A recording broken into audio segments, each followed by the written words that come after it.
बाहर छम छम करती बूंदों को अंधेरे की निम्रता से सुनकर ऐसा लगता है कि ये बारिश यूं ही लगातार होती रहे और ये रात का सफर कभी खत्म ना हो। जब पूरी प्रकृति सो जाती थी तब रात की गोद में निडाल होकर मैं देखती रहती थी, मौनता के सौंदर्य को, और पूरी तरह से डूब जाती थी अपने ही हृदय की गहराई में बसी एक तिलस्मी दुनिया में। उन नींदी आंखों में आलसी सपने यूं ही पलते रहते थे और उनकी खुशबू से महक जाता था मेरा तकिया, बिस्तर, दीवारें और पूरा तन बदन।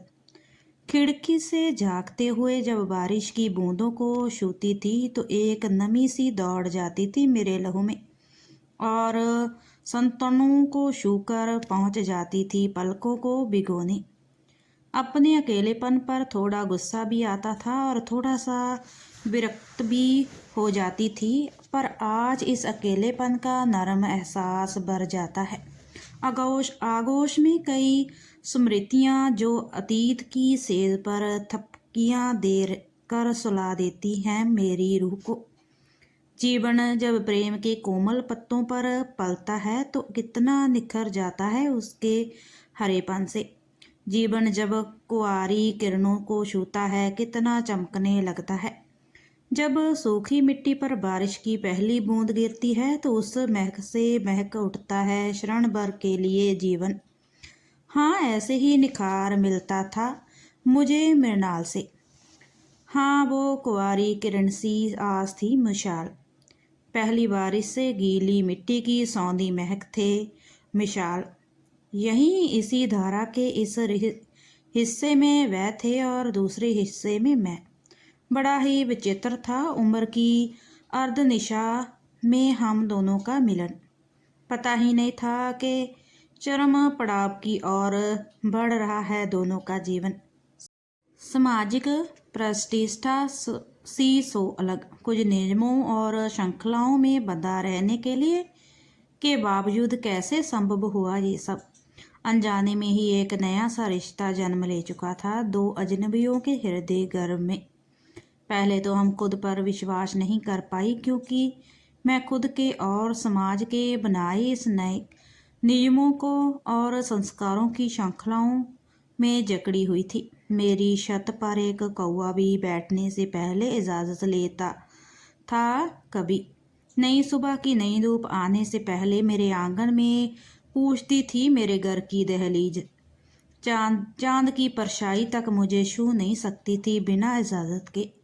हाँ, इजाज़त देने वाला अगर कोई व्यक्ति था वो थे मेरे पिता, मेरे पति शरद। शरद को पसंद नहीं था प्रकृति की दी हुई किसी भी वस्तु से मैं कोई भी संबंध रखूं।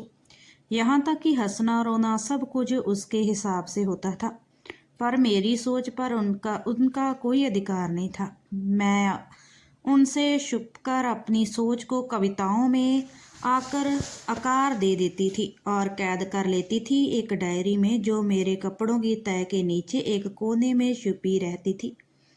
उनके ऑफिस के लिए घर से बाहर निकलते ही हम दोनों साथ हो जाते थे। मुझे याद है वो दिन जब अलमारी साफ करते करते मेरी डायरी उनके हाथ लग गई। फिर वह पढ़ने बैठे, पढ़ते चले गए। फिर अचानक मुझे आवाज़ दी, अनु, ये सब क्या है? ये सिलसिला कब से चल रहा है? मैं जैसे जमीन में आधी गड़ सी गई थी। मेरा मन कह रहा था कि यह धरती फट जाए और मैं सीता मैया की तरह इसमें सदा के लिए समा जाऊं। ऐसा लग रहा था कि मैं अंतर्धान हो जाऊं या मुझे डोरेमन की कोई जादुई गैजेट मिल जाए, पर ऐसा तो कुछ होने वाला नहीं। डायरी से मुंह उठाकर शरद ने जो कहा उसे सुनकर स्वाभाविक है कि कोई भी गश खाकर वहीं गिर जाता। मेरे साथ कुछ ऐसा ही हुआ जब शरद ने कहा, अनु, तुम अपनी एक अच्छी सी कविता मेरे ऑफिस से निकलने वाली त्रैमासिक पत्रिका के लिए जरूर देना। मैं खुश होऊं कि रोऊं कुछ समझ नहीं पाई और वह ऑफिस चले गए। मेरी पहली कविता मैं अभिशाप्ता छपी थी। उनकी ऑफिस पत्रिका में, जिसे पढ़कर एक दिन अचानक एक फ़ोन आया मेरे घर के नंबर पर। मेरे फ़ोन उठाते ही उस तरह से आवाज़ आई, मैं विशाल शर्मा बोल रहा हूँ, प्रयागराज उत्तर प्रदेश से। क्या मैं अनुपमा जी से बात कर रहा हूँ? और मेरा प्रत्युत्तर था, जी हाँ। उस मधुर स्वर झंकार से मेरे अस्तित्व में जैसे एक सिहरन सी दौड़ गई। सहसा मन में सवाल उठा कि इस व्यक्ति को मेरा फ़ोन नंबर कैसे मिला। कुछ ही देर बाद समझ आया कि इन्हें मेरा फ़ोन नंबर पत्रिका में मेरी कविता के साथ छपे मेरे परिचय से मिला था। सिर्फ वह मेरी कविता की हर एक पंक्ति की समीक्षा करते हुए तारीफ़ों के पुल बांधते चले गए और पहली बार किसी अजनबी को मेरे हृदय की भाषा को पढ़ते हुए, मेरी कल्पनाओं की तितलियों को पकड़ते हुए और मेरी अनुभूति को समेटते हुए देख मैं कृत्य हो गई थी। मेरी खुशी का मानो कोई पारावार नहीं था। उस दिन मिशाल मुझे खुशियों का देवता लगने लगा थी। फिर मिशाल ने अपना परिचय देते हुए कहा कि उन्हें भी कविता लिखने का शौक है और वह अक्सर मुझे अपनी पसंदीदा कविताओं की पंक्तियां सुनाने लगे।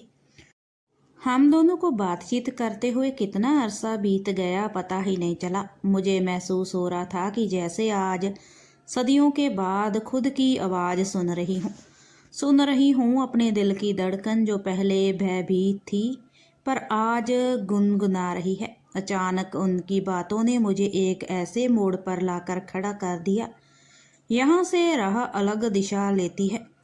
मैं मन ही मन शरद के प्रति आभारी थी कि आज मैं विशाल से मिल सकी, तो सिर्फ उनकी वजह से। शरद बहुत खुश थे क्योंकि उन्हें लगातार बधाइयाँ दी जा रही थी मेरी कविता के उनके ऑफिस की पत्रिका में छपने के बाद। फिर मैं भी रोज़ किसी न किसी बहाने विशाल से बातें करने लगी। धीरे धीरे दोनों की ख्वाहिशें, पसंद नापसंद सब मिलते जुलते से लगने लगे। शरद के अनुपस्थिति में हम यूं ही फ़ोन पर बातें करते रहे, कभी कविताओं की, कभी कहानियों की, कभी साहित्य की या कभी अपने अपने जीवन की। दिनों दिन मेरा विश्वास बढ़ता जा रहा था विशाल पर। यह विश्वास कब दोस्ती और दोस्ती कब प्यार में बदल गई, कुछ इल्म ही नहीं हुआ।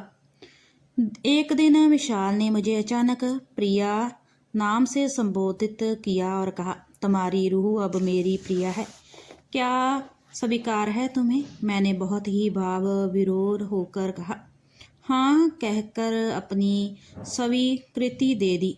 एक नए नवेले नाम को। मेरी रूह का नाम प्रिया हो चुका था और मैं अब सिर्फ और सिर्फ विशाल की प्रिया थी।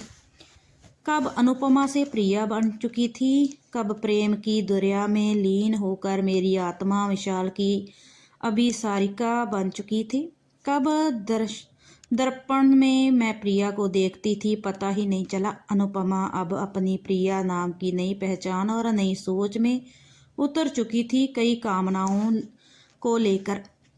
रोज रात की आंच में सपनों को निर्दयता के साथ बूनते हुए अनु अब इन सपनों को विशाल के मुलायम एहसासों को समर्पित कर चुकी थी।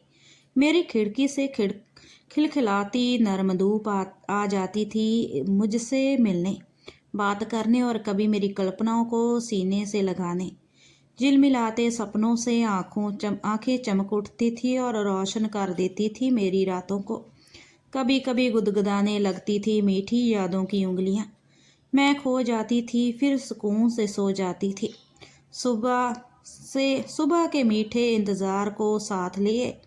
धीरे धीरे मैं शरद के नियमों की श्रृंखलाओं को तोड़कर दूर उड़ने लगी थी, विशाल के शब्दों के आकाश में अपनी कामनाओं के पंख लगाकर।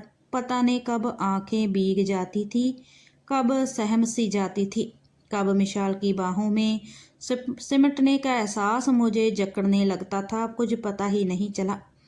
मन में सहसा तय किया विशाल से मिलने का। जिस प्रेम पराग ने दोनों को पलवित किया था, उस पराग को एक बारगी छूने का मन हुआ और तय हुआ हमारे मिलने का माह और दिन, जब शरद ऑफिस टूर पर जयपुर जाने वाले थे। विशाल हमेशा कहते थे, जानती हो प्रिया, मैं यहाँ आता हूँ वहाँ बारिश जरूर होती है, और जब हम मिलेंगे तब देखना तुम्हारे शहर में भी बारिश होगी और हम दोनों खूब भीगेंगे उस बारिश में। जाते समय शरद यह चेतावनी देकर गए थे कि मेरे वापस आने पर घर का हर कोना और बिस्तर मुझे साफ और बेदाग मिलना चाहिए। 10 दिनों के बाद मुझे तुम यही इसी चौखट पर मिलना। यहाँ तुम अभी खड़ी हो, मेरे असूलों पर चलते हुए थक मत जाना। पति परमेश्वर हूँ तुम्हारा, और तुम्हें हर पल पाने का अधिकार है मुझे। पत्नी हो तुम मेरी कही हर बात पर हामी भरना तुम्हारा धर्म है, भूल मत जाना। फिर वह रवाना हो गए जयपुर के लिए। मैं अब थी अकेली इन दीवारों से मिलकर गला फाड़कर रोने चिल्लाने के लिए। उस दिन बहुत रोया था मेरा मन, दहल गई थी और अंदर तक। तभी मिशाल का फोन आया और अचानक मैं कह उठी, मुझे आपसे मोहब्बत है मिशाल। उस तरफ से मिशाल एकदम से शांत हो गए। उस खामोशी में मिशाल की मीठी मीठी बातें जैसे मेरी सांसों में घुलकर एक खूबसूरत एहसास की झील में डूबी जा रही थी। और तभी मिशाल ने कहा, प्रिय, इसका एहसास मुझे पहले दिन से ही हो गया था कि मुझे भी आपसे मोहब्बत है। यह बसंत बहुत देर से आया था मेरे जीवन में, पर फिर भी वही रंगीनी थी, वही समर्पण था, वही अंतरंगता थी, जैसे हमारी आत्माएं सदियों से एक दूसरे को विकुलता से जुड़ रही थी। मेरी सारी आशाएं उनके आलिंगन में से थी, जो अंत दर्द चल रहा था कुछ दिनों से, वह आज समाप्त हो चुका था। मन के किनारे मिशाल नाम के फूल खिल रहे थे। मन की कुमुदनी मिशाल नाम के चांद को खोज रही थी।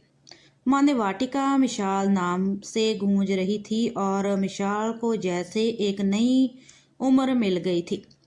ढेरों वादे हम दोनों को यूं जोड़ रहे थे, जैसे बादलों को बूंद, जैसे हवा को धूप। हमारी राहें अक्सर मिला करती थी गहन रातों में, जब पूरी निर्वास्ता शाई होती थी कायनात पर, और मिशाल मुझे हजारों मील दूर बुलाने चले जाते थे अवचेतन अवस्था में। इतनी गहराई थी इन एहसासों में कि अक्सर यही लगता था कि जैसे सब कुछ हकीकत है, कोई कल्पना नहीं। इतने करीब आ चुके थे हम दोनों कि एक पल के लिए भी नहीं लगा कि हम सामाजिक स्तर पर, उम्र की दहलीज पर एकदम अलग अलग परिवेश से थे। किसी ने सच कहा है कि प्रेम कभी कहीं भी और किसी से भी हो सकता है, और ये हो चुका था। विशाल मुझसे मिलने दिल्ली आ रहे थे, जिन्हें सिर्फ फोन पर जानती थी। एक दूसरे को देखे बिना जो रिश्ता जन्म लिया था, उसे हम दोनों बहुत ही कोमलता और सतर्कता से पाल रहे थे, क्योंकि यह बिल्कुल नैसर्गिक था। इसमें देह को पाने की लालसा नहीं थी, बस मानसिक स्तर पर आत्माओं का चिर मिलन ही कहा जा सकता है इसे, जिसे हम दोनों भरपूर जी लेना चाहते थे। दिसंबर महीना 22 तारीख, मिशाल के पहुंचने का वक्त हो गया था। प्रतीक्षा के पल धीरे धीरे कम होते जा रहे थे। एक डर भी था कि क्या मैं इन्हें पसंद आऊंगी, क्या वह मुझे अच्छे लगेंगे। मैं ये सब सोचते सोचते स्टेशन पहुंच चुकी थी।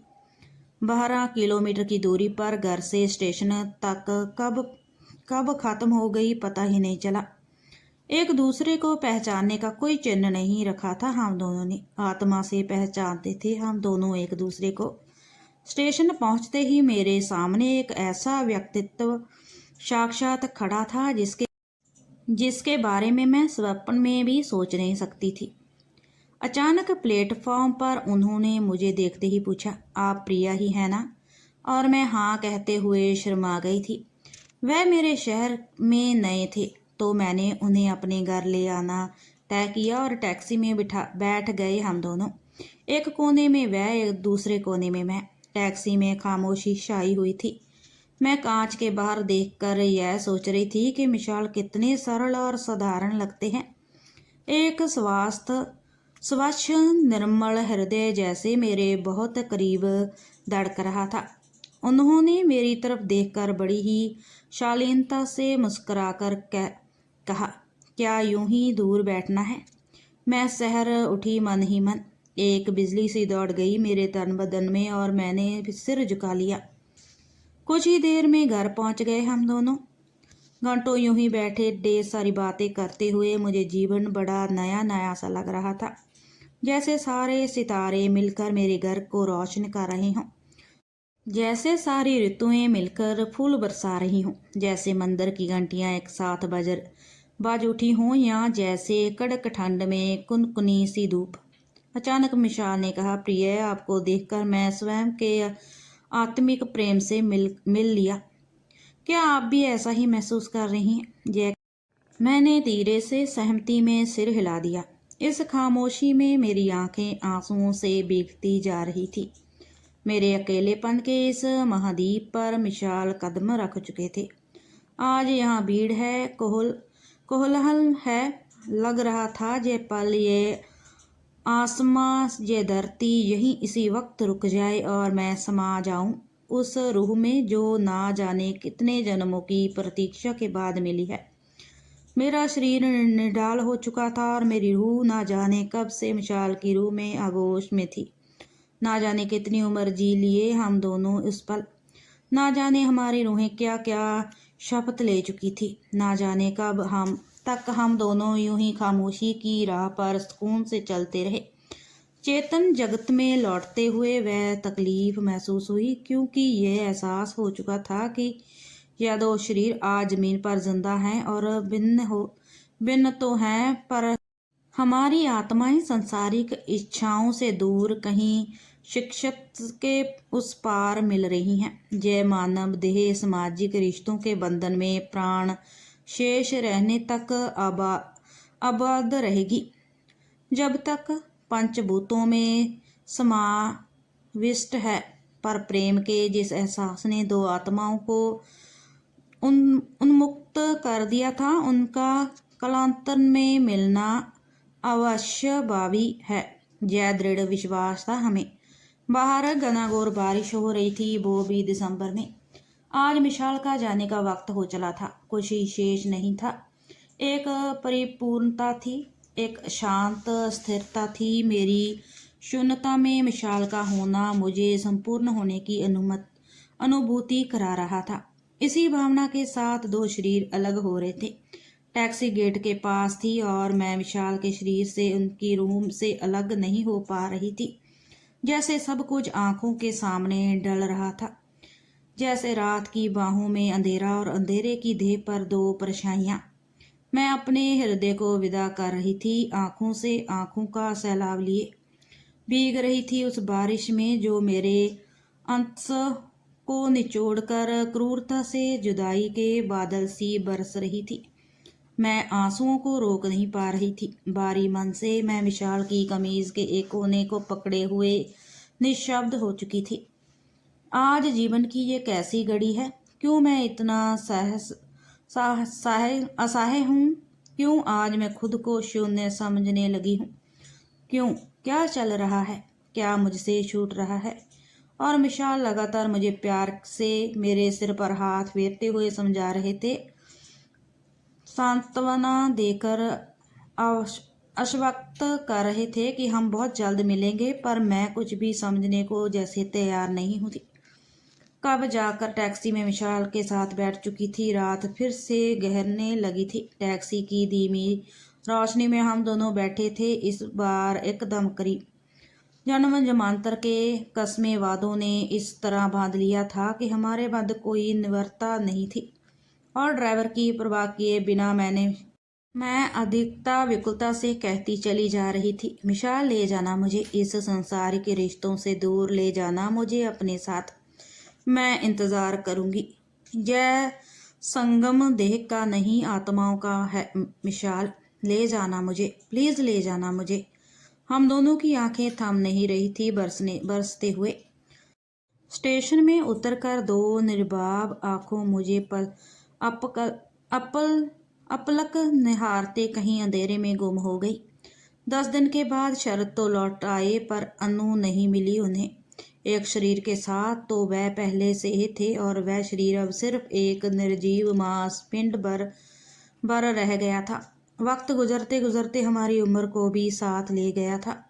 मिशाल के किए हुए वादे और वो मिलन के स्वर्गीय मुहूर्त को हृदय से कर रखा था मैंने, क्योंकि यह वादा आने वाले कई जन्मों का था। अब हम मिले थे पहली बार तो एक सोनेट लिखा था हम दोनों ने मिलकर, जो हमेशा कमरे में निमृत कोने में गुजरता रहता था अब तक। अगर यह कहानी आपको अच्छी लगी तो हमें कमेंट में ज़रूर बताना, और चैनल को सब्सक्राइब भी ज़रूर करना।